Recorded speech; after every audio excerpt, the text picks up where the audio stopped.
오늘 이 영상을 클릭하신 분들은 아마도 같은 마음이실 겁니다. 언제까지 이런 생활을 해야 할까? 물가는 계속 오르는데 연금은 턱없이 부족하고 병원비는 점점 늘어나고 손자 손녀들 용돈이라도 제대로 주고 싶은데 그마저도 부담스러운 현실. 저도 똑같았습니다. 78세인 제가 아직도 이렇게 여러분께 말씀드리는 이유가 바로 여기에 있습니다. 그날은 정말 잊을 수 없는 하루였습니다. 2023년 12월 어느 추운 겨울날, 저는 평소처럼 아내와 함께 동네 마트에 장을 보러 갔습니다. 그런데 계산대에서 받은 영수증을 보고 깜짝 놀랐습니다. 평소 사던 똑같은 물건들인데 가격이 무려 30%나 올라 있었거든요. 달걀 한 판이 작년까지만 해도 6,000원이었는데 8,000원, 사과 한 봉지는 15,000원에서 20,000원이 넘어가 있었습니다. 집에 돌아오는 길에 아내가 한숨을 쉬며 말했습니다. 여보, 이렇게 물가가 오르면 우리 같은 늙은이들은 어떻게 살아야 할까요? 그 말을 듣는 순간 가슴이 먹먹해졌습니다. 평생 성실하게 살아온 우리가, 세금도 꼬박꼬박 내고 자식들도 잘 키워낸 우리가 왜 이렇게 힘들어해야 하는 걸까요? 그날 밤 잠자리에 누웠는데 잠이 오지 않았습니다. 제가 받는 국민연금 140만 원으로는 생활비도 빠듯한데 여기에 병원비까지 생각하면 정말 막막했습니다. 요즘은 병원 한 번 가면 10만 원은 기본이고 큰 병이라도 걸리면 수백만 원이 들어가는데 어떻게 감당해야 할지 걱정이 태산 같았습니다. 다음 날 아침, 평소 같으면 기분 좋게 시작했을 하루가 무겁게 느껴졌습니다. 아침 신문을 펼쳐보니 물가 상승률이 3.8%라고 나와 있더군요. 하지만 실제로 체감하는 물가 상승률은 그보다 훨씬 높았습니다. 특히 우리 같은 노인들이 주로 구매하는 식료품이나 의료비는 더욱 가파르게 오르고 있었거든요. 그때 저는 결심했습니다. 제가 은행에서 40년간 쌓은 지식과 네트워크를 활용해서라도 서민들을 위한 정책 정보를 정확하게 전달해야겠다고 말입니다. 특히 우리와 같은 연령대의 분들이 조금이라도 경제적 도움을 받을 수 있는 방법을 찾아서 알려드려야겠다고 생각했습니다. 안녕하세요. 저는 이정훈입니다. 40년간 시중은행에서 일하며 수많은 국민들의 경제적 어려움을 지켜봤고 은퇴 후에도 계속해서 서민금융과 정부정책을 연구해온 사람입니다. 특히 지난 10년간은 노인 복지와 관련된 정책들을 집중적으로 연구해왔습니다. 제가 은행에서 일할 때 가장 안타까웠던 순간들이 있었습니다. 연금만으로는 생활이 어려워 정기예금을 해지하러 오시는 어르신들, 자식들에게 폐를 끼치기 싫어서 대출을 받으러 오시는 할머니들, 병원비 때문에 집을 담보로 대출을 받아야 하는 할아버지들의 모습을 너무 많이 봤거든요. 그때마다 제 마음도 아팠지만 당시에는 개인적으로 도움을 드릴 수 있는 방법이 제한적이었습니다. 하지만 은퇴 후에는 달랐습니다. 제가 가진 모든 지식과 정보를 활용해서 정말 도움이 되는 내용들을 찾아서 전달할 수 있게 되었거든요. 오늘 여러분께 전해드릴 소식은 정말 반가운 소식입니다. 드디어 전국민 민생지원금 25만 원 지급이 확정되었고 더 놀라운 건 취약계층에게는 최대 50만 원까지 지급된다는 것입니다. 이 소식을 처음 들었을 때 저는 정말 기뻤습니다. 마침내 정부에서 서민들의 어려움을 인정하고 실질적인 도움을 주겠다고 나선 것이거든요. 하지만 여기서 중요한 것은 언제부터 받을 수 있느냐는 것이겠죠. 제가 직접 정부 관계자들과 접촉해서 확인한 바로는 이르면 7월 15일부터 순차적으로 입금이 시작될 예정입니다. 그런데 여기에는 몇 가지 조건과 절차가 있습니다. 끝까지 들어보시면 여러분이 정확히 언제, 얼마를 받을 수 있는지 명확하게 아실 수 있을 것입니다. 지난 6개월간 저는 정말 많은 발품을 팔았습니다. 보건복지부, 기획재정부, 각 지방자치단체를 수없이 드나들며 담당자들과 만나고 이야기를 나눴습니다. 때로는 문전박대를 당하기도 했고, 때로는 그런 정보는 공개할 수 없다는 말을 듣기도 했습니다. 하지만 포기하지 않았습니다. 저와 같은 처지의 어르신들이 조금이라도 도움을 받을 수 있다면 그 정도 수고는 감수할 수 있었거든요. 그렇게 노력한 결과 드디어 확실하고 정확한 정보를 여러분께 전해드릴 수 있게 되었습니다. 정말 기쁩니다. 이 소식을 듣고 제일 먼저 떠오른 분이 바로 우리 동네 김할머니였습니다. 김할머니는 올해 85세로 남편을 10년 전에 여의고 혼자 지내시고 계십니다. 자식들은 모두 멀리 살고 있어서 자주 만나지도 못하시고 기초생활수급자로 살아가고 계십니다. 매달 받는 생계급여 60만 원으로는 생활이 너무 빠듯해서 가끔 끼니를 거르시는 모습을 볼 때마다 마음이 아팠습니다. 특히 작년 겨울에는 난방비 때문에 고생을 많이 하셨습니다. 전기료가 너무 많이 나와서 한겨울에도 전기장판 하나로만 버티시더라고요. 감기에 걸려서 병원에 가야 하는데 병원비가 아까워서 며칠을 참으시다가 결국 응급실까지 가신 적도 있었습니다. 그때 응급실비로 20만 원이 나왔는데 김할머니에게는 정말 큰 부담이었거든요. 그런데 이번에 김할머니 같은 기초생활수급자분들은 무려 50만 원을 받을 수 있게 되었습니다. 정말 다행스러운 일이죠. 50만 원이면 김할머니에게는 거의 한 달치 생활비에 해당하는 금액입니다. 이 소식을 김할머니께 전해드렸더니 처음엔 믿지 못하시더라고요. 정말요? 정말 50만 원을 준다고요? 하시면서 눈물을 글썽이셨습니다. 또 한 분은 우리 아파트 경비를 보시는 박 아저씨입니다. 올해 73세가 되신 박 아저씨는 아직도 생계를 위해 일하고 계십니다. 원래는 공장에서 일하셨는데 65세에 정년퇴직을 하신 후에도 생활비가 부족해서 경비 일을 시작하셨다고 하더라고요. 박 아저씨 댁은 차상위계층에 해당하셔서 각종 복지 혜택은 받지 못하지만 그렇다고 생활이 넉넉한 것도 아닙니다. 박 아저씨가 받는 월급 120만 원과 부인분이 받는 기초연금 30만 원을 합쳐도 150만 원 정도인데 여기서 집세 60만 원을 제외하면 생활비로 쓸 수 있는 돈은 90만 원 정도밖에 되지 않거든요. 그런데 이번에 박 아저씨 같은 차상위계층 분들은 40만 원을 받으실 수 있습니다. 박 아저씨께 이 소식을 전해드렸더니 눈물을 글썽이시면서 이정훈 선생님, 정말 고마운 소식이네요. 이제 손자 생일 선물이라도 제대로 사줄 수 있겠어요? 라고 말씀하시더군요. 박 아저씨는 9살 된 손자가 하나 있는데 그 손자가 생일 때마다 할아버지, 로봇 장난감 사주세요 하고 졸라댄다고 하시더라고요. 그런데 그 장난감이 10만 원이 넘어서 차마 사드릴 수가 없었다고 합니다. 이번 40만 원으로는 손자 선물도 사주고 부인분과 함께 오랜만에 외식도 한번 할 수 있을 것 같다고 기뻐하시더라고요. 그리고 일반 국민들도 25만 원씩 받게 됩니다. 어떤 분들은 고작 25만 원으로 뭘 하겠어요? 라고 말씀하시기도 합니다. 하지만 25만 원도 결코 적은 돈이 아닙니다. 특히 요즘 같은 물가 상승기에는 정말 소중한 돈이죠. 제가 아는 정할아버지 댁의 이야기를 해드리겠습니다. 정할아버지는 국민연금 150만 원과 부인분의 기초연금 30만 원을 합쳐서 월 180만 원으로 생활하고 계십니다. 자가주택이라서 집세 부담은 없지만 그래도 생활이 쉽지 않으시다고 하더라고요.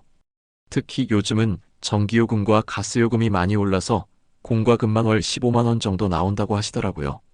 여기에 식비, 교통비, 병원비 등을 제외하면 여유 있게 쓸 수 있는 돈은 거의 없다고 합니다. 그런데 이번에 25만 원을 받으시면 한 달 반 정도는 여유 있게 지내실 수 있을 것 같다고 기뻐하시더라고요.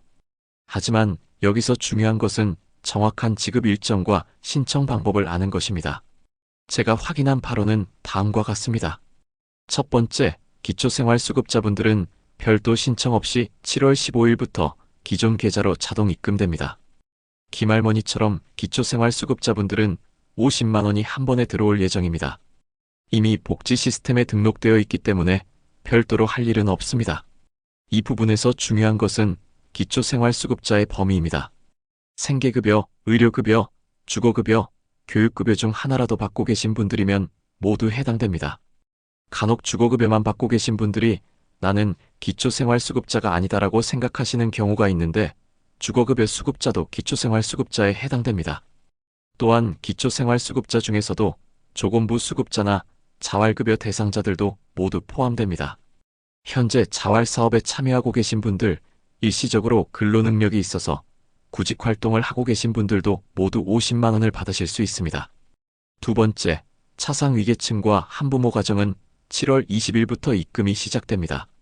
박 아저씨 같은 차상위계층 분들은 40만 원을 받으시게 됩니다. 이분들도 이미 시스템에 등록되어 있어서 자동으로 입금됩니다. 차상위계층의 기준도 좀 더 자세히 설명드리겠습니다. 차상위계층은 기초생활수급자는 아니지만 소득이 중위소득의 50% 이하인 분들을 말합니다. 2024년 기준으로 1인 가구는 월소득 89만원 이하, 2인 가구는 146만원 이하, 3인 가구는 188만원 이하, 4인 가구는 229만원 이하인 분들이 해당됩니다. 차상위계층에는 차상위 본인 부담경감 대상자, 자활근로 참여자, 장애인연금 수급자, 장애수당 수급자, 한부모 가족 지원 대상자 등이 포함됩니다. 또한 우선 돌봄 차상위 가구로 선정된 분들도 포함됩니다. 한부모 가정의 경우 소득 기준이 조금 다릅니다. 한부모 가족 지원법에 따른 지원 대상자로 선정된 분들이 해당되는데 일반적으로 중위소득 60% 이하인 가구가 대상입니다. 2024년 기준으로 2인 가구 한부모 자녀 1명은 월소득 175만원 이하, 3인 가구는 225만원 이하, 4인 가구는 275만원 이하인 가구가 해당됩니다. 세 번째, 일반 국민들은 7월 25일부터 2단계로 나누어 지급됩니다. 먼저 15만원이 입금되고 8월 15일에 추가로 10만원이 더 입금되어 총 25만원을 받게 됩니다. 다만 소득 상위 10%에 해당하는 분들은 첫 번째 15만원만 받으시게 됩니다. 이렇게 2단계로 나누어 지급하는 이유는 여러 가지가 있습니다. 첫 번째는 행정적인 이유입니다.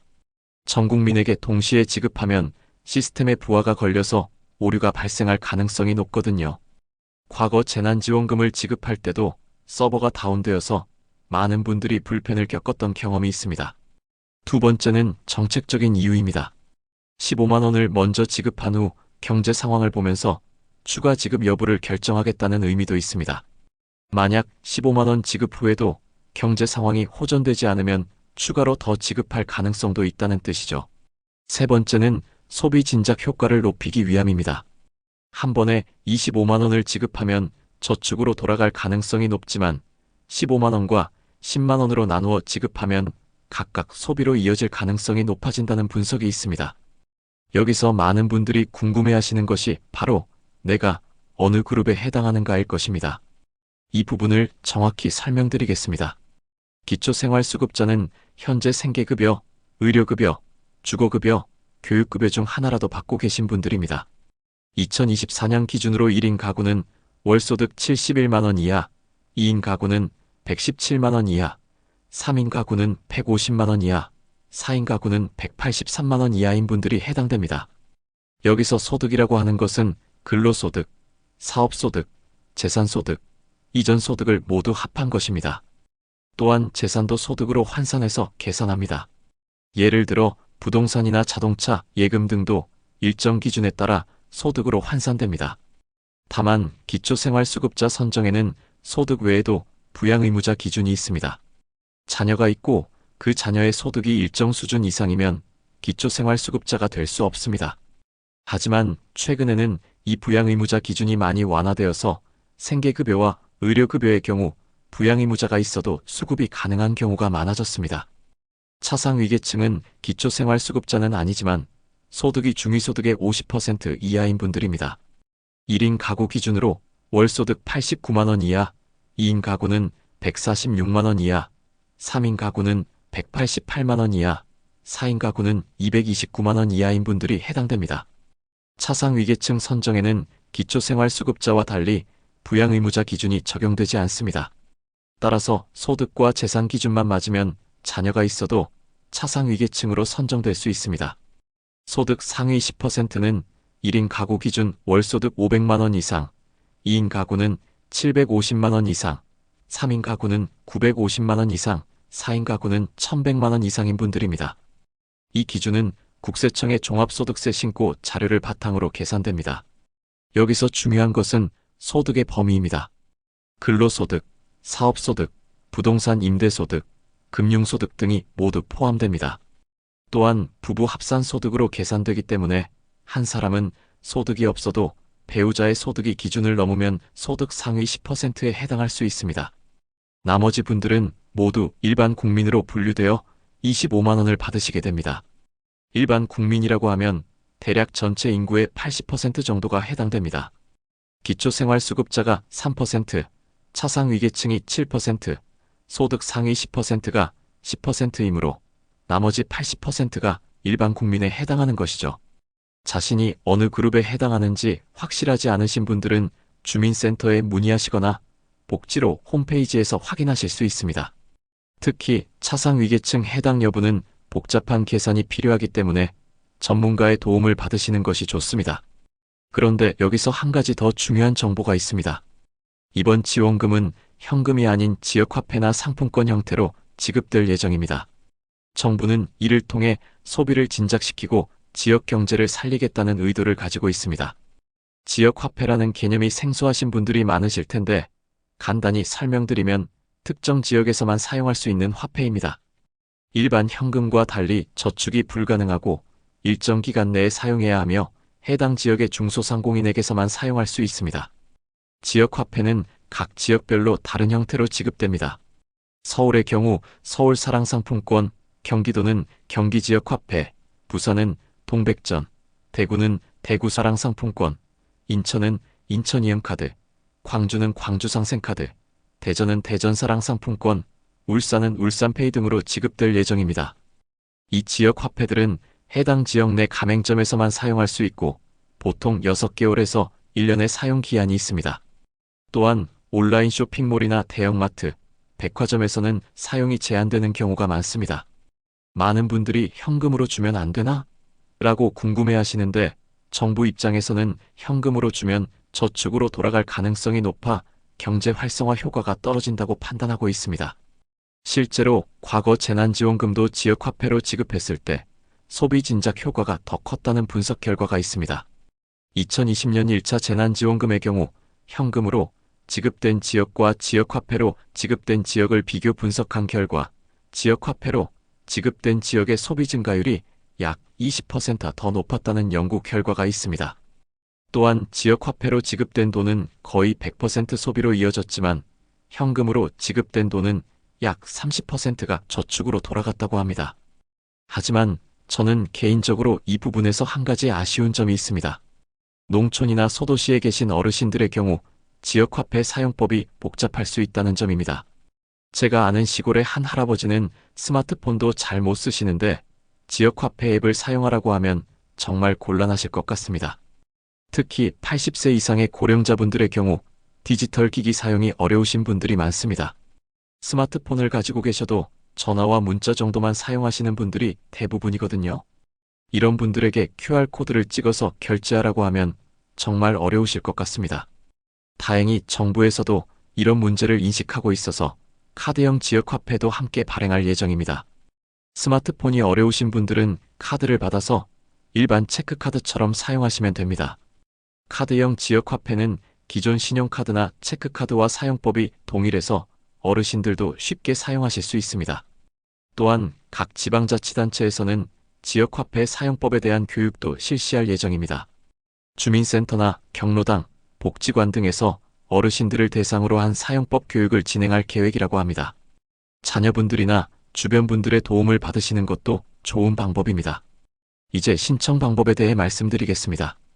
기초생활수급자와 차상위계층은 이미 말씀드렸듯이 자동으로 지급됩니다.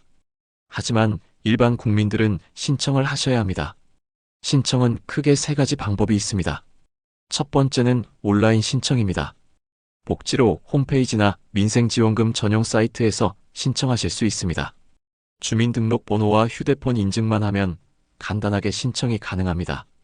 온라인 신청 과정을 자세히 설명드리겠습니다. 먼저 복지로 홈페이지 www.bokjir로 KR에 접속하시거나 민생지원금 전용 사이트에 접속하시면 됩니다. 사이트에 들어가시면 민생지원금 신청 버튼이 크게 보일 것입니다. 그 버튼을 클릭하시면 신청 페이지로 이동합니다. 신청 페이지에서는 먼저 본인 인증을 해야 합니다. 주민등록번호를 입력하고 휴대폰 번호를 입력한 후 인증번호를 받아서 입력하시면 됩니다. 만약 휴대폰이 없으시다면 공동인증서나 금융인증서를 사용하실 수도 있습니다. 본인 인증이 완료되면 기본 정보가 자동으로 입력됩니다. 이름, 주민등록번호, 주소 등이 자동으로 채워지는데 이 정보들이 맞는지 확인하시면 됩니다. 만약 주소가 바뀌었는데 아직 전입신고를 하지 않으셨다면 먼저 전입신고를 하신 후에 신청하시는 것이 좋습니다. 다음으로는 가구원 정보를 입력해야 합니다. 배우자가 있으시면 배우자 정보도 함께 입력하셔야 하고, 함께 살고 계신 자녀가 있으시면 자녀 정보도 입력하셔야 합니다. 이 정보는 소득 기준을 판단하는 데 사용됩니다. 그 다음에는 소득 정보를 입력하셔야 합니다. 국민연금 수급액, 기타 연금 수급액, 근로소득, 사업소득 등을 입력하시면 됩니다. 이 정보는 정확하게 입력하시는 것이 중요합니다. 만약 허위로 신고하시면 나중에 환수 조치를 당할 수 있거든요. 마지막으로 지급받을 계좌 정보를 입력하시면 됩니다. 본인 명의의 계좌여야 하고 가족명의 계좌는 사용할 수 없습니다. 계좌번호를 정확하게 입력하시고 은행명도 정확하게 선택하셔야 합니다. 모든 정보를 입력하신 후에는 신청하기 버튼을 클릭하시면 신청이 완료됩니다. 신청이 완료되면 신청 접수 번호가 발급되는데 이 번호는 꼭 메모해 두시거나 화면을 캡처해 두시기 바랍니다. 나중에 신청 결과를 확인할 때 필요하거든요. 두 번째는 주민센터 방문 신청입니다. 신분증만 가지고 가시면 직원분들이 도와드립니다. 특히 인터넷 사용이 어려우신 어르신들께서는 이 방법을 이용하시는 것이 좋겠습니다. 주민센터에 가실 때는 신분증과 함께 통장 사본도 가져가시면 좋습니다. 지급받을 계좌 정보를 정확하게 알려드리기 위해서입니다. 또한 가족관계 증명서나 주민등록등본 등은 직원분들이 시스템으로 확인할 수 있으니 따로 준비하지 않으셔도 됩니다. 주민센터에서 신청하실 때는 대기 시간이 있을 수 있습니다. 특히 신청 첫날이나 마감일 근처에는 많은 분들이 몰려서 대기 시간이 길어질 수 있거든요. 가능하시면 평일 오전이나 오후 이른 시간에 가시는 것이 좋겠습니다. 주민센터 직원분들이 신청서 작성을 도와드리지만 미리 준비해 가시면 더 빠르게 처리할 수 있습니다. 가구원 정보 배우자나 자녀의 이름, 주민등록번호, 소득정보연금 수급액, 근로소득 등, 계좌정보 은행명, 계좌번호 등을 미리 정리해 가시면 됩니다. 세 번째는 전화 신청입니다. 콜센터에서 본인 확인 후 신청을 도와드립니다. 다만 전화 신청의 경우 접수량이 많아 대기 시간이 길 수 있습니다. 전화 신청을 하실 때는 콜센터 번호 1644-0으로 전화하시면 됩니다. 전화를 걸면 음성 안내가 나오는데 민생지원금 신청을 선택하시면 상담원과 연결됩니다. 상담원과 연결되면 먼저 본인 확인 절차를 거쳐야 합니다. 이름, 주민등록번호, 주소, 휴대폰 번호 등을 알려드리시면 본인 확인을 해드립니다.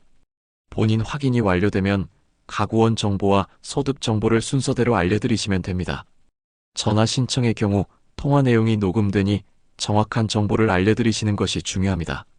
또한 통화 중에 끊어지면 처음부터 다시 해야 하니 조용한 곳에서 충분한 시간을 가지고 전화하시는 것이 좋겠습니다.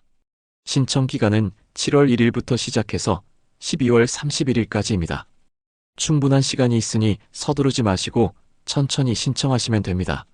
신청 기간이 6개월이나 되는 이유는 모든 국민이 빠짐없이 신청할 수 있도록 충분한 시간을 주기 위해서입니다. 특히 농촌이나 도서지역에 계신 분들, 거동이 불편하신 분들, 정보 접근이 어려우신 분들도 모두 신청할 수 있도록 배려한 것이죠. 하지만 너무 늦게 신청하시면 지급이 늦어질 수 있습니다. 신청 후 심사 과정을 거쳐야 하는데 이 과정에서 1-2주 정도의 시간이 걸릴 수 있거든요. 따라서 가능하시면 8월 말까지는 신청을 완료하시는 것이 좋겠습니다. 여기서 한 가지 주의사항이 있습니다. 최근 민생지원금을 빌미로 한 보이스피싱 사기가 증가하고 있습니다. 정부에서는 절대로 개인정보나 계좌번호를 전화로 묻지 않습니다. 혹시 그런 전화가 오면 즉시 끊으시고 가까운 경찰서에 신고하시기 바랍니다. 실제로 지난달에만 민생지원금 관련 보이스피싱 피해가 100건 이상 발생했다고 합니다. 주요 수법은 다음과 같습니다. 첫 번째, 민생지원금 지급을 위해 계좌번호와 비밀번호를 알려달라는 전화입니다. 정부나 지방자치단체에서는 절대로 전화로 계좌 정보를 묻지 않습니다. 지급은 신청할 때 입력한 계좌로 자동으로 이루어지거든요. 두 번째, 민생지원금 신청을 도와드린다면서 수수료를 요구하는 경우입니다. 민생지원금 신청은 완전 무료입니다. 어떤 명목으로든 돈을 요구하면 사기라고 보시면 됩니다. 세 번째, 민생지원금을 받으려면 기존 대출을 먼저 정리해야 한다면서 대출을 권유하는 경우입니다. 민생지원금과 기존 대출은 전혀 관계가 없습니다. 대출이 있어도 민생지원금은 받을 수 있거든요. 네 번째, 민생지원금 신청 기한이 내일까지라면서 서두르게 하는 경우입니다. 실제 신청 기간은 6개월이나 되니 절대 서두를 필요가 없습니다. 이런 사기 전화를 받으시면 절대로 개인정보를 알려주지 마시고 즉시 전화를 끊으신 후 110이나 182에 신고하시기 바랍니다. 또한 가족이나 주변 분들께도 이런 내용을 알려주셔서 피해를 예방하시기 바랍니다. 또한 수수료를 요구하는 업체들도 있는데 민생지원금 신청은 완전 무료입니다. 어떤 명목으로든 돈을 요구하면 사기라고 보시면 됩니다. 일부 업체에서는 민생지원금 신청 대행 서비스라는 명목으로 수수료를 받고 대신 신청해준다고 광고하기도 합니다. 하지만 이런 서비스는 불필요할 뿐만 아니라 개인정보 유출의 위험도 있습니다. 민생지원금 신청은 본인이 직접 하는 것이 가장 안전합니다. 만약 정말 신청이 어려우시다면 가족이나 친지에게 도움을 요청하시거나 주민센터에서 무료로 도움을 받으시기 바랍니다. 절대로 돈을 주고 대행업체를 이용하지는 마세요. 이제 실제 사용법에 대해 설명드리겠습니다. 지역화폐를 받으신 후에는 어디서 어떻게 사용하느냐가 중요하겠죠. 대부분의 지역화폐는 해당 지역 내 중소상공인, 전통시장, 마트, 음식점 등에서 사용하실 수 있습니다. 다만 대형마트나 백화점, 온라인 쇼핑몰에서는 사용이 제한되는 경우가 많습니다. 구체적으로 어떤 곳에서 사용할 수 있는지 말씀드리겠습니다. 우선 전통시장에서는 거의 모든 상점에서 사용하실 수 있습니다. 채소가게, 정육점, 생선가게, 반찬가게, 떡집, 빵집 등에서 모두 사용 가능합니다. 동네 상권에서도 대부분 사용하실 수 있습니다. 슈퍼마켓, 편의점, 약국, 임의용실, 세탁소, 식당, 카페 등에서 사용 가능합니다. 다만 프랜차이즈 매장의 경우 사용이 제한될 수 있으니 미리 확인해 보시는 것이 좋겠습니다. 병원이나 약국에서도 사용하실 수 있습니다. 개인 병원, 치과, 한의원, 동네 약국 등에서 사용 가능합니다. 다만 대학병원이나 종합병원에서는 사용이 제한될 수 있습니다. 교통비로도 사용하실 수 있습니다. 버스, 지하철, 택시 등에서 사용 가능하며 일부 지역에서는 기차표 구매에도 사용할 수 있습니다. 반대로 사용할 수 없는 곳들도 있습니다. 대형마트, 이마트, 롯데마트, 홈플러스 등 백화점, 아울렛, 온라인 쇼핑몰에서는 사용할 수 없습니다. 또한 주식, 펀드, 보험 등 금융상품 구매에도 사용할 수 없고 공과금 납부에도 사용할 수 없습니다. 주유소에서의 사용도 지역마다 다릅니다. 일부 지역에서는 개인 주유소에서만 사용 가능하고 브랜드 주유소에서는 사용할 수 없는 경우가 많습니다. 카드형 지역화폐를 받으신 분들은 일반 체크카드처럼 사용하시면 됩니다. 결제할 때 카드를 내밀고 지역화폐로 결제해주세요라고 말씀하시면 됩니다. 카드형 지역화폐 사용법을 자세히 설명드리겠습니다. 우선 카드를 받으시면 카드 뒷면에 서명을 하셔야 합니다. 그리고 비밀번호를 설정하셔야 하는데 이는 카드와 함께 온 안내문을 참고하시거나 발급기관에 문의하시면 됩니다. 결제할 때는 일반 신용카드나 체크카드와 동일합니다. 카드 단말기에 카드를 넣거나 터치하시고 비밀번호를 입력하시면 됩니다. 일부 소액 결제의 경우 비밀번호 없이도 결제가 가능합니다. 다만 한 가지 주의하실 점은 지역화폐 카드로는 현금 인출이 불가능하다는 것입니다. ATM에서 현금을 뽑을 수 없고 오직 가맹점에서의 결제에만 사용할 수 있습니다. 앱형 지역화폐를 사용하시는 분들은 스마트폰에 해당 앱을 설치하고 QR코드를 찍어서 결제하시면 됩니다. 처음에는 어려우실 수 있지만 자녀분들이나 주민센터 직원분들께 도움을 요청하시면 친절하게 알려드릴 것입니다. 앱형 지역화폐 사용법도 설명드리겠습니다. 우선 스마트폰에 해당 지역의 지역화폐 앱을 설치하셔야 합니다. 앱스토어나 플레이스토어에서 지역명과 함께 검색하시면 찾을 수 있습니다. 예를 들어 서울이면 서울사랑상품권, 경기도면 경기지역화폐 이런 식으로 검색하시면 됩니다. 앱을 설치하신 후에는 회원가입을 하셔야 합니다. 이름, 주민등록번호, 휴대폰 번호 등을 입력하시고 본인 인증을 거치시면 됩니다. 회원가입이 완료되면 지역화폐가 앱 내 지갑에 충전됩니다. 결제할 때는 앱을 실행하시고 결제 버튼을 누르시면 QR코드가 나타납니다.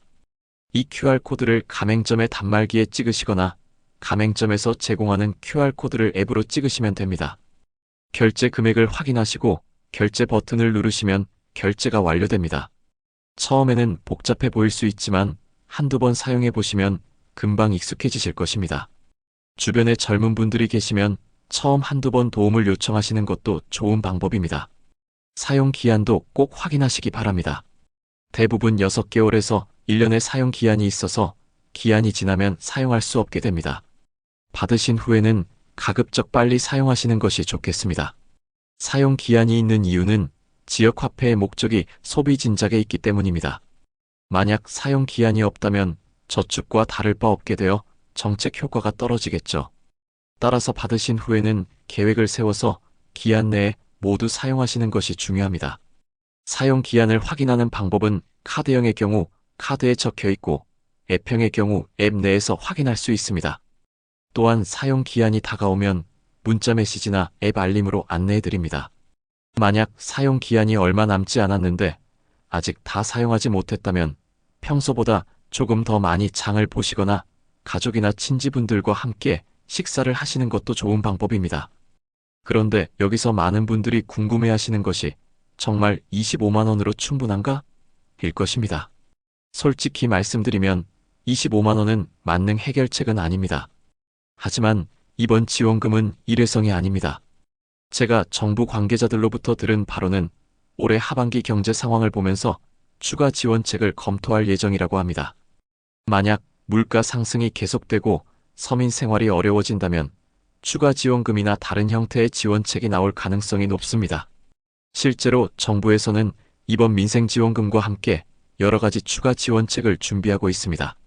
전기요금 할인, 가스요금 할인, 통신비 할인, 대중교통비 할인 등이 함께 제공될 예정입니다. 전기요금 할인의 경우 일반 가정은 월 5,000원, 저소득층은 월 1만 원씩 할인해주는 방안이 검토되고 있습니다. 가스요금도 비슷한 수준으로 할인해줄 예정이고 통신비는 월 2만 원까지 할인해주는 방안이 논의되고 있습니다. 대중교통비의 경우 65세 이상 어르신들에게는 추가 할인을 제공하는 방안도 검토되고 있습니다.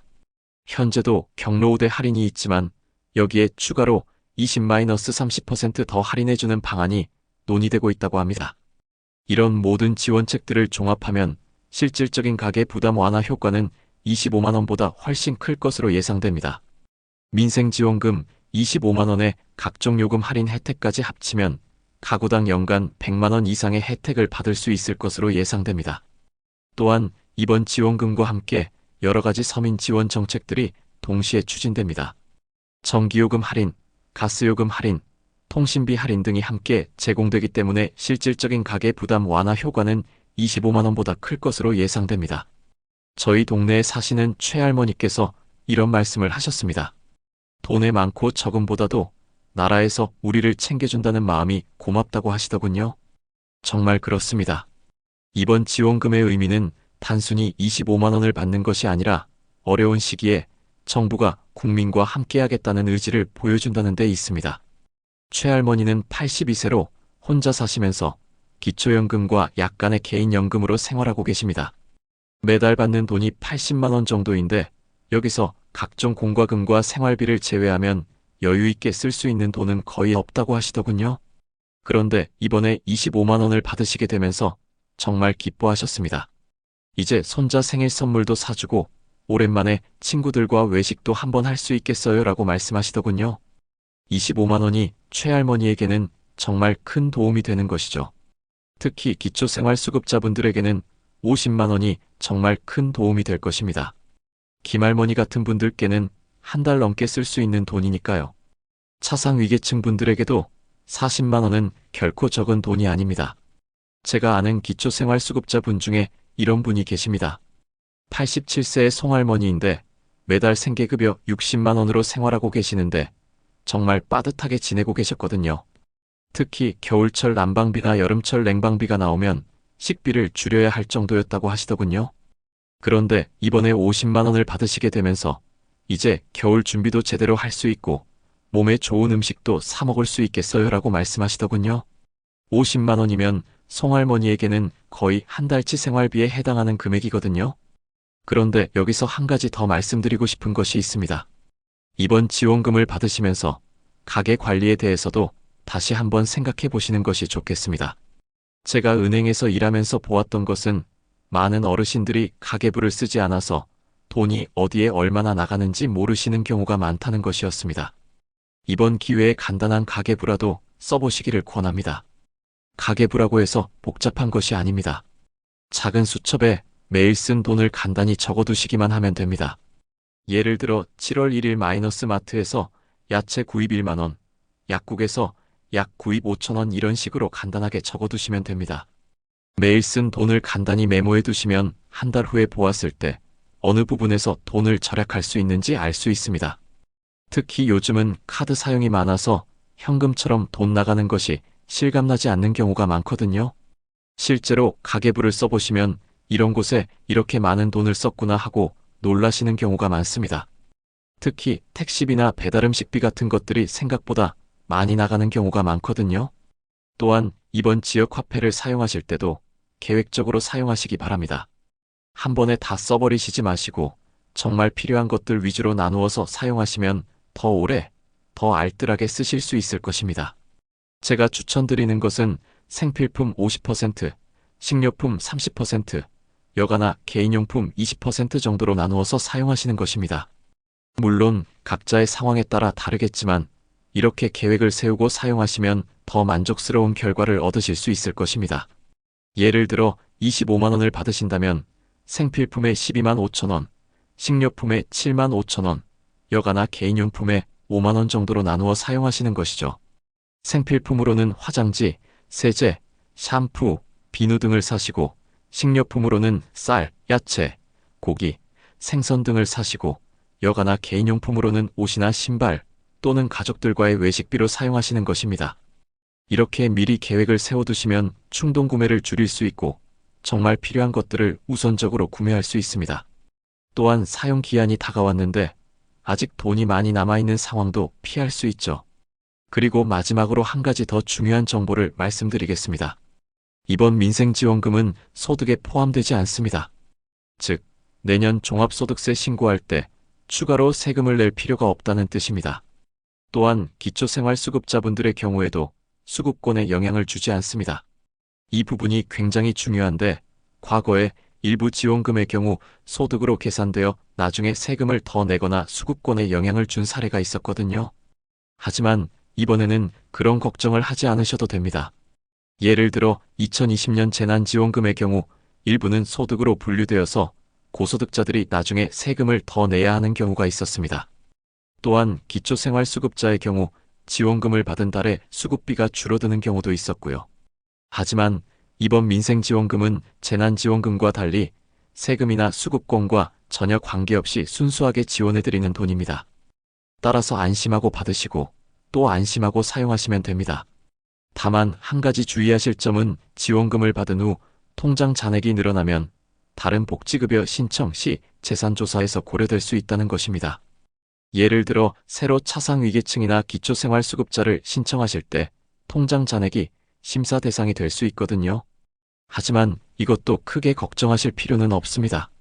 민생지원금은 일시적인 지원금이라는 것이 시스템에 기록되어 있기 때문에 복지 담당자들이 이를 고려해서 심사를 진행할 것입니다. 이제 구체적인 지급 일정에 대해 다시 한번 정리해서 말씀드리겠습니다. 7월 15일부터는 기초생활수급자분들에게 50만 원이 일괄 지급됩니다. 이는 전국 약 130만 가구가 해당되며 총 지급액은 약 6,500억 원 규모입니다. 기초생활수급자분들은 이미 복지 시스템에 계좌가 등록되어 있어서 별도 신청 없이 자동으로 입금됩니다. 7월 20일부터는 차상위계층과 한부모 가정에게 40만 원이 지급됩니다. 전국 약 200만 가구가 해당되며 총 지급액은 약 8천억 원 규모입니다. 이분들도 마찬가지로 자동으로 입금됩니다. 7월 25일부터는 일반 국민들에게 첫 번째 지급이 시작됩니다. 이때는 15만 원이 먼저 지급됩니다. 전국 약 4천만 명이 해당되며 총 지급액은 약 6조 원 규모입니다. 다만 이분들은 사전에 신청을 하셔야 합니다. 8월 15일에는 일반 국민들에게 두 번째 지급이 이루어집니다. 이때는 추가로 10만 원이 지급되어 총 25만 원을 받게 됩니다. 단, 소득 상위 10%에 해당하는 분들은 이 두 번째 지급 대상에서 제외됩니다. 소득 상위 10%는 전국 약 400만 명 정도로 추정되며 이분들은 첫 번째 15만 원만 받고 두 번째 10만 원은 받지 못합니다. 정부는 이를 통해 약 4천억 원의 예산을 절약할 수 있다고 보고 있습니다. 전체적으로 보면 이번 민생지원금 지급에는 총 15조 원 정도의 예산이 투입될 예정입니다. 이는 역대 최대 규모의 재정 지원책이라고 할 수 있습니다. 그런데 여기서 한 가지 더 중요한 것은 지급 방법입니다. 앞서 말씀드렸듯이 현금이 아닌 지역화폐로 지급되는데 이때 각 지역별로 지급 방식이 조금씩 다릅니다. 서울의 경우 서울 사랑상품권으로 지급되는데 카드형과 모바일형 중에서 선택할 수 있습니다. 카드형을 선택하시면 우편으로 카드가 발송되고 모바일형을 선택하시면 앱을 통해 지급됩니다. 경기도의 경우 경기 지역 화폐로 지급되는데 31개 시군별로 각각 다른 지역 화폐가 있습니다. 예를 들어 수원시는 수원페이, 고양시는 고양사랑카드, 성남시는 성남사랑상품권 이런 식으로 지급됩니다. 부산의 경우 동백전으로 지급되는데 카드형과 QR페이형 중에서 선택할 수 있습니다. 대구는 대구사랑상품권, 인천은 인천이음카드, 광주는 광주상생카드, 대전은 대전사랑상품권, 울산은 울산페이로 지급됩니다. 각 지역별로 사용 가능한 가맹점도 조금씩 다릅니다. 일반적으로는 전통시장, 중소상공인, 동네 상권에서 사용할 수 있지만 구체적인 가맹점 목록은 각 지역 홈페이지에서 확인하실 수 있습니다. 또한 지역 화폐별로 할인 혜택도 다릅니다. 일부 지역에서는 지역 화폐로 결제하면 추가로 5-10% 할인해주는 경우도 있고 적립금을 주는 경우도 있습니다. 이런 혜택들까지 고려하면 실질적으로 받는 금액은 25만 원보다 더 클 수도 있습니다. 예를 들어 서울 강남구의 경우 서울 사랑상품권으로 결제하면 10% 추가 할인을 해주는 가맹점들이 있습니다. 25만 원으로 물건을 사면 2만 5천 원을 절약할 수 있어서 실질적으로는 27만 5천 원의 효과를 볼 수 있는 것이죠. 경기 성남시의 경우에도 성남사랑상품권으로 결제하면 월 최대 3만 원까지 10% 적립금을 주는 제도가 있습니다.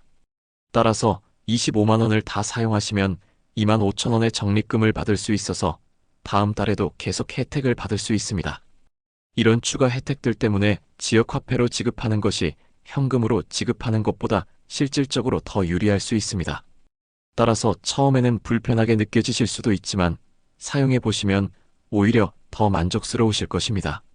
그리고 이번 민생지원금과 관련해서 또 하나 중요한 정보를 말씀드리겠습니다. 지원금 지급과 함께 각종 사회보험료 감면 혜택도 확대될 예정입니다. 국민연금의 경우 소득이 일정 수준 이하인 분들에게는 보험료를 50% 감면해주는 제도가 있는데 이 대상을 확대할 예정입니다. 현재는 월소득 280만 원 이하인 분들이 대상인데 이를 350만 원까지 확대하는 방안이 검토되고 있습니다. 건강보험료의 경우에도 감면 대상을 확대할 예정입니다. 현재는 차상위계층까지만 감면 혜택이 있는데 이를 중위소득 70% 이하까지 확대하는 방안이 논의되고 있습니다. 고용보험료의 경우에도 소규모 사업장에 대한 지원을 확대할 예정입니다. 5인 미만 사업장의 경우 사업주가 부담하는 고용보험료를 50% 지원하는 방안이 검토되고 있습니다. 이런 사회보험료 감면 혜택까지 고려하면 실질적인 가계 부담 완화 효과는 훨씬 클 것으로 예상됩니다. 예를 들어 월소득 200만 원인 가구의 경우 민생지원금 25만 원에 더해 연간 사회보험료 절약분까지 합치면 총 60-70만 원 정도의 혜택을 받을 수 있을 것으로 추정됩니다. 또한 지방자치단체별로 추가 지원책도 마련되고 있습니다. 서울시의 경우 민생지원금과는 별도로 서울형 재난지원금을 추가로 지급하는 방안을 검토하고 있습니다. 1인당 10만 원 정도를 추가로 지급할 예정이라고 합니다. 경기도에서도 경기도형 재난지원금을 검토하고 있고 부산시에서도 부산형 민생지원금을 준비하고 있습니다. 각 지방자치단체마다 지역 상황에 맞는 추가 지원책을 마련하고 있어서 실제로는 25만 원보다 더 많은 지원을 받을 수 있을 것입니다. 제가 확인한 바로는 대부분의 광역자치단체에서 추가 지원책을 검토하고 있습니다. 지원 규모는 1인당 5만 원에서 15만 원 정도로 다양하지만 이것만으로도 상당한 도움이 될 것입니다. 그런데 여기서 중요한 것은 이런 추가 지원책들도 대부분 신청을 해야 받을 수 있다는 점입니다. 중앙정부의 민생지원금처럼 자동으로 지급되는 것이 아니라 각자 해당 지방자치단체에 신청을 해야 합니다. 따라서 민생지원금 신청을 하실 때 함께 지방자치단체의 추가 지원책도 확인해 보시고 가능한 것들은 모두 신청하시기 바랍니다. 주민센터에서 한 번에 신청할 수 있는 경우가 많으니 방문하실 때 함께 문의해 보시면 됩니다. 이제 신청 과정에서 자주 발생하는 문제들과 해결 방법에 대해 말씀드리겠습니다. 가장 흔한 문제는 신청 사이트에 접속이 안 되는 경우입니다. 신청 첫날에는 접속자가 몰려서 사이트가 느려지거나 접속이 안 될 수 있습니다. 이런 경우에는 시간을 두고 다시 시도하시거나 주민센터에 방문해서 신청하시는 것이 좋습니다. 두 번째는 본인 인증이 안 되는 경우입니다. 휴대폰 번호가 바뀌었거나 공동인증서가 만료된 경우에 이런 문제가 발생할 수 있습니다. 이런 경우에는 통신사에 가서 휴대폰 번호를 업데이트하거나 은행에서 인증서를 다시 발급받으시면 됩니다. 세 번째는 가구원 정보가 맞지 않는 경우입니다. 주민등록상 가구원과 실제 함께 살고 있는 가구원이 다른 경우에 이런 문제가 발생할 수 있습니다.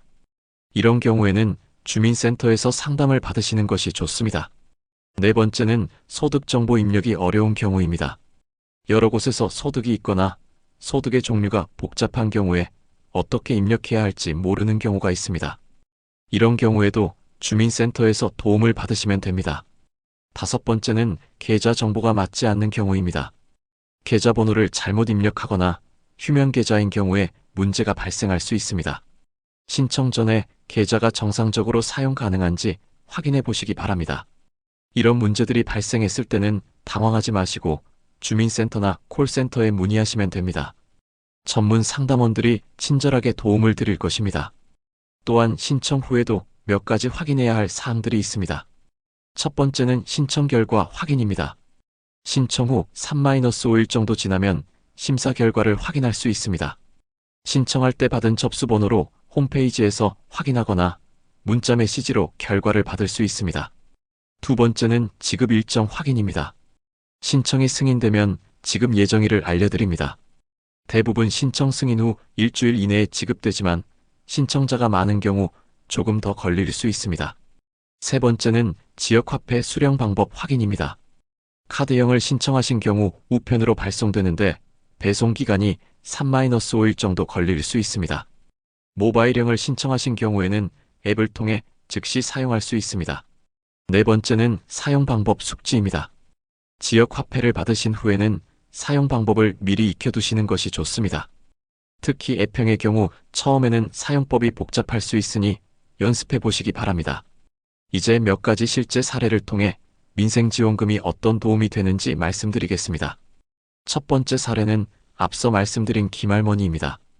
85세 기초생활수급자인 김할머니는 이번에 50만 원을 받으시게 됩니다. 김할머니는 이 돈으로 우선 겨울 준비를 하실 예정이라고 하시더군요. 전기장판도 새로 사시고 따뜻한 옷도 사시고 독감 예방접종도 받으실 계획이라고 합니다. 또한 평소 먹고 싶어도 비싸서 못 먹던 과일이나 견과류도 사서 드실 예정이라고 하시더군요. 특히 바나나나 사과 같은 과일을 자주 드시고 싶어 하셨는데 이제는 부담 없이 사드실 수 있게 되었다고 기뻐하셨습니다. 김할머니는 50만 원이면 나에게는 정말 큰 돈이에요. 이제 걱정 없이 겨울을 날 수 있을 것 같아요 라고 말씀하시더군요. 기초생활수급자분들에게는 정말 큰 도움이 되는 것이죠. 두 번째 사례는 박아저씨입니다. 73세 차상 위계층인 박아저씨는 40만 원을 받으시게 됩니다. 박아저씨는 이 돈으로 부인분과 함께 건강검진을 받으실 예정이라고 하시더군요. 지금까지는 건강검진비가 부담되어서 미루고 계셨는데 이번 기회에 종합건강검진을 받아보실 계획이라고 합니다. 또한 손자 생일 선물도 사주시고 부인분과 함께 오랜만에 여행도 다녀오실 예정이라고 하시더군요. 이런 돈을 받을 수 있을 줄 몰랐는데 정말 고마워요. 이제 조금 더 여유 있게 살 수 있을 것 같아요 라고 말씀하시더군요. 세 번째 사례는 정할아버지입니다. 일반 국민에 해당하는 정할아버지는 25만 원을 받으시게 됩니다. 정할아버지는 이 돈으로 부인분과 함께 평소 가고 싶어 하던 온천 여행을 다녀오실 예정이라고 하시더군요. 25만 원으로 1박 2일 온천 여행은 충분히 갈 수 있어요. 오랫동안 부인이 온천에 가자고 했는데 계속 미뤄왔거든요.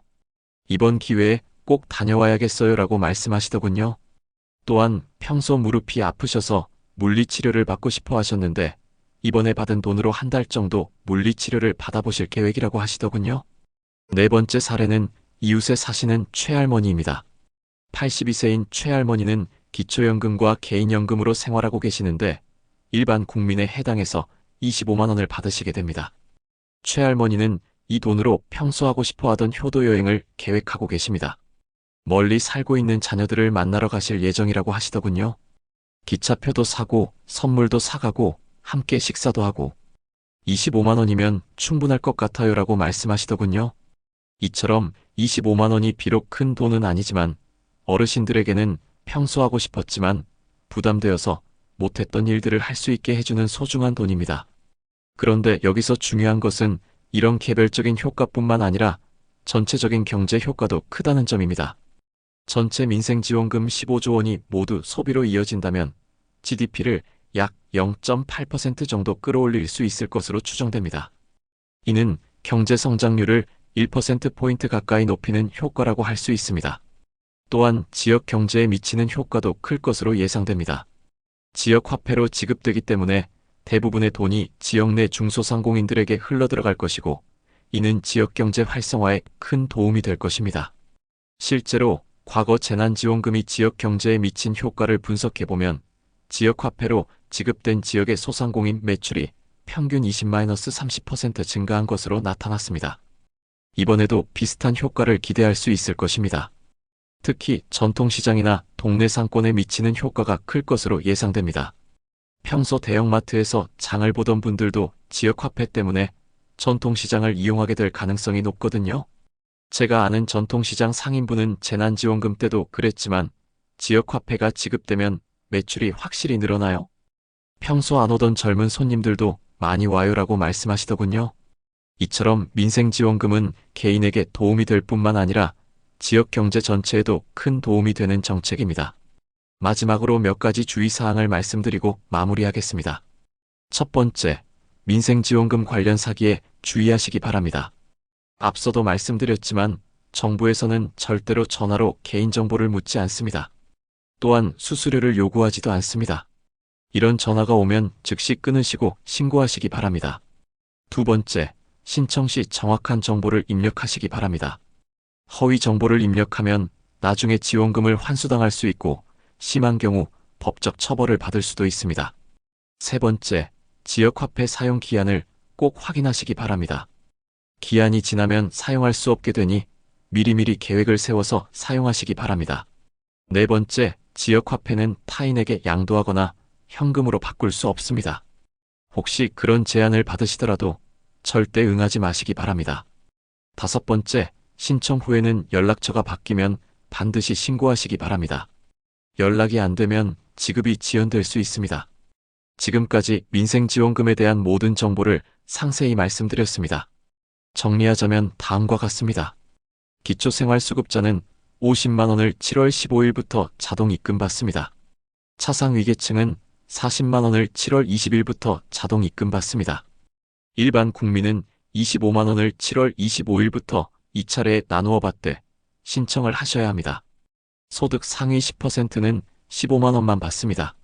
모든 지원금은 지역화폐나 상품권 형태로 지급되며 사용 기한이 있으니 빨리 사용하시기 바랍니다.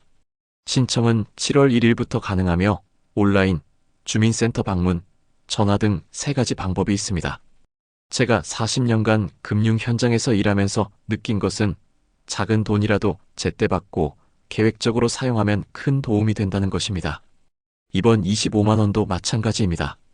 비록 큰 돈은 아니지만 여러분의 생활에 조금이라도 보탬이 되기를 진심으로 바랍니다. 그리고 무엇보다 중요한 것은 건강입니다. 돈이 있어도 건강하지 않으면 소용없거든요. 이번 지원금으로 좋은 음식도 드시고 필요한 건강용품도 구입하셔서 더욱 건강하게 지내시기 바랍니다. 특히 요즘 같은 무더운 여름에는 충분한 수분 섭취와 적절한 냉방, 그리고 균형 잡힌 식사가 중요합니다. 이번 지원금으로 에어컨 전기요금 걱정 없이 시원하게 지내시고 몸에 좋은 과일이나 야채도 충분히 드시기 바랍니다. 또한 가을이 되면 독감 예방접종 시기가 됩니다. 65세 이상은 무료로 접종받을 수 있지만 폐렴 구균 백신이나 대상포진 백신은 본인 부담이 있거든요. 이번 지원금으로 그런 예방접종도 받아보시는 것이 좋겠습니다. 혹시 주변에 이런 정보를 모르시는 분들이 계시면 꼭 알려드리시기 바랍니다. 특히 혼자 사시는 어르신들이나 정보에 소외되기 쉬운 분들께는 더욱 그렇습니다. 우리가 서로 도우면서 살아가는 것이 진정한 공동체의 모습이 아닐까 생각합니다. 제가 은행에서 일할 때 가장 보람을 느꼈던 순간들이 있었습니다. 어려운 상황에 처한 고객분들에게 도움이 되는 정보를 제공해 드렸을 때 그분들이 정말 고맙습니다. 덕분에 큰 도움이 되었어요 라고 말씀해 주실 때였거든요. 은퇴한 지금도 마찬가지입니다. 이렇게 여러분께 유용한 정보를 전해드릴 수 있어서 정말 기쁘고 보람을 느낍니다. 제가 가진 지식과 경험이 여러분의 생활에 조금이라도 도움이 된다면 그것만으로도 충분히 의미 있는 일이라고 생각합니다. 그리고 이번 민생지원금을 계기로 정부의 다른 복지 정책들에도 관심을 가져보시기 바랍니다. 사실 많은 분들이 모르고 계시는 혜택들이 상당히 많거든요. 예를 들어 기초연금의 경우 65세 이상이면 소득이나 재산이 일정 기준 이하인 분들은 모두 받을 수 있는데 아직도 신청하지 않으신 분들이 많습니다. 현재 최대 월 33만 원까지 받을 수 있으니 꼭 확인해 보시기 바랍니다. 장애인 연금이나 장애수당의 경우에도 해당되시는 분들 중에 신청하지 않으신 분들이 있습니다. 장애 등급이 있으시면 꼭 확인해 보시기 바랍니다. 의료비 지원 제도도 다양합니다. 본인 부담 상한제, 재난적 의료비 지원, 희귀질환 의료비 지원 등 여러 가지 제도가 있으니 병원비 부담이 크신 분들은 확인해 보시기 바랍니다. 주거비 지원 제도도 있습니다. 주거급여, 임차료 지원, 주택개량 지원 등이 있으니 주거비 부담이 크신 분들은 주민센터에 문의해 보시기 바랍니다. 교통비 지원 제도도 있습니다. 교통바우처, 택시 이용권 등이 있으니 거동이 불편하신 분들은 확인해 보시기 바랍니다. 이런 모든 제도들을 종합하면 상당한 금액의 혜택을 받을 수 있습니다. 하지만 대부분 신청을 해야 받을 수 있는 제도들이라서 적극적으로 알아보시고 신청하시는 것이 중요합니다. 주민센터에 가시면 복지사각지대 발굴 상담을 받을 수 있습니다. 전문 상담사가 여러분의 상황을 종합적으로 검토해서 받을 수 있는 모든 혜택을 안내해 드립니다. 시간이 되실 때 한번 받아보시기를 권합니다. 또한 각 지방자치단체마다 고유한 복지제도들이 있습니다. 예를 들어 서울시의 경우 어르신 무료급식, 목욕이용권, 임의용 서비스 등이 있고 경기도의 경우 경기도형 기본소득, 청년기본소득 등이 있습니다. 부산시에는 부산형 기초보장제도가 있고 대구시에는 대구형 안심소득이 있습니다. 이런 지역별 제도들도 꼭 확인해 보시기 바랍니다. 제가 오늘 이렇게 자세히 설명드린 이유는 여러분 모두가 이번 지원금을 빠짐없이 받으시고 또 올바르게 사용하셔서 실질적인 도움이 되기를 바라기 때문입니다. 하지만 그보다 더 중요한 것은 이번 일을 계기로 정부의 복지 정책에 대해 더 많은 관심을 가지시고 여러분이 받을 수 있는 모든 혜택을 놓치지 않으시기를 바라는 마음입니다. 정부에서는 국민들이 어려움을 겪지 않도록 다양한 지원 제도를 마련해 놓고 있습니다. 하지만 이런 제도들이 아무리 좋아도 국민들이 모르면 소용이 없겠죠. 따라서 여러분들이 적극적으로 알아보시고 활용하시는 것이 중요합니다. 또한 주변에 도움이 필요한 분들이 계시면 이런 정보들을 나누어 주시기 바랍니다. 특히 정보 접근이 어려운 어르신들, 장애인분들, 한부모 가정 등에게는 이런 정보가 정말 소중할 수 있거든요. 우리 사회가 진정으로 따뜻한 사회가 되려면 제도도 중요하지만 사람과 사람 사이의 배려와 나눔이 더 중요합니다. 여러분들이 받으신 도움을 다른 분들과도 나누시면서 우리 모두가 함께 잘 살 수 있는 사회를 만들어 갔으면 좋겠습니다. 제가 78세가 되도록 이렇게 건강하게 지낼 수 있는 것도 결국은 많은 분들의 도움 덕분입니다. 가족들의 사랑, 친구들의 우정, 이웃들의 관심, 그리고 정부의 다양한 지원 정책들이 모두 합쳐져서 오늘의 제가 있는 것이죠. 여러분들도 혼자가 아니라는 것을 꼭 기억해 주시기 바랍니다. 어려울 때는 주변에 도움을 요청하시고 여유가 있을 때는 다른 분들을 도와주시면서 함께 살아가는 것이 인생의 참된 의미라고 생각합니다. 앞으로도 정부의 각종 지원 정책이나 금융 정보에 대해 정확하고 유용한 내용을 전해드리겠습니다. 여러분의 경제적 안정과 행복한 노후를 위해 제가 할 수 있는 일이 있다면 언제든지 도움을 드리겠습니다. 때로는 복잡한 제도나 절차 때문에 포기하고 싶으실 때도 있으실 겁니다. 하지만 포기하지 마시기 바랍니다. 조금 복잡하더라도 한 걸음씩 차근차근 진행하시면 반드시 좋은 결과를 얻으실 수 있을 것입니다. 그리고 혹시 이해가 안 되거나 어려운 부분이 있으시면 부끄러워하지 마시고 언제든지 물어보시기 바랍니다. 주민센터 직원분들, 은행 직원분들 또는 가족이나 친지분들께 도움을 요청하시면 친절하게 알려드릴 것입니다. 요즘 젊은 세대들은 인터넷이나 스마트폰 사용에 능숙하니까 자녀분들이나 손자, 손녀들에게 도움을 요청하시는 것도 좋은 방법입니다. 세대 간의 소통도 늘어나고 유용한 정보도 얻을 수 있어서 일석이조의 효과를 볼 수 있을 것입니다. 오늘 이 영상이 여러분께 도움이 되셨다면 주변 분들에게도 공유해 주시고 궁금한 점이 있으시면 언제든 댓글로 남겨주세요. 제가 아는 범위 내에서 최선을 다해 답변 드리겠습니다. 물론 제가 모든 것을 다 알 수는 없지만 여러분이 궁금해하시는 내용들은 직접 해당 기관에 문의해서라도 정확한 정보를 찾아서 전해드리도록 하겠습니다. 다시 한번 정리하자면 7월 15일부터 단계적으로 지급이 시작되고 일반 국민은 7월 1일부터 신청이 가능합니다. 꼭 기억해 두시고 놓치지 마시기 바랍니다. 그리고 신청하실 때는 서두르지 마시고 차근차근 정확한 정보를 입력하시기 바랍니다. 또한 사기 전화에 속지 않도록 주의하시고 궁금한 점이 있으면 공식 기관에 문의하시기 바랍니다. 마지막으로 한 가지 더 당부드리고 싶은 것은 이번 지원금을 받으시고 나서도 가게 관리를 소홀히 하지 마시라는 것입니다. 25만 원이 큰 도움이 되겠지만 그것에만 의존하지 마시고 평소 생활 패턴도 점검해 보시기 바랍니다. 불필요한 지출은 줄이고 건강관리는 더욱 철저히 하시고 가족이나 친구들과의 관계도 더욱 소중히 여기시기 바랍니다. 돈도 중요하지만 그보다 더 중요한 것들이 많이 있거든요. 건강한 몸, 평안한 마음, 따뜻한 인간관계, 이런 것들이야말로 진정한 부라고 할 수 있습니다. 이번 지원금이 여러분의 생활에 보탬이 되는 것은 물론이고 더 나아가 이런 소중한 가치들을 되새겨보는 계기가 되기를 바랍니다. 여러분 모두 건강하시고 이번 지원금이 여러분의 생활에 조금이나마 보탬이 되기를 진심으로 기원합니다. 어려운 시기일수록 서로 격려하고 도우면서 함께 이겨나갔으면 좋겠습니다. 그리고 앞으로도 계속해서 정부나 지방자치단체에서 시행하는 각종 지원 정책들에 대해 관심을 가지시고 여러분에게 도움이 되는 정보들을 놓치지 않으시기 바랍니다. 제가 앞으로도 이런 유용한 정보들을 지속적으로 전해드릴 수 있도록 여러분들의 많은 관심과 격려 부탁드립니다. 구독과 좋아요, 그리고 따뜻한 댓글 하나하나가 저에게는 큰 힘이 됩니다. 오늘 긴 시간 끝까지 들어주셔서 정말 감사합니다. 여러분의 행복하고 건강한 노후를 위해 저도 계속 노력하겠습니다.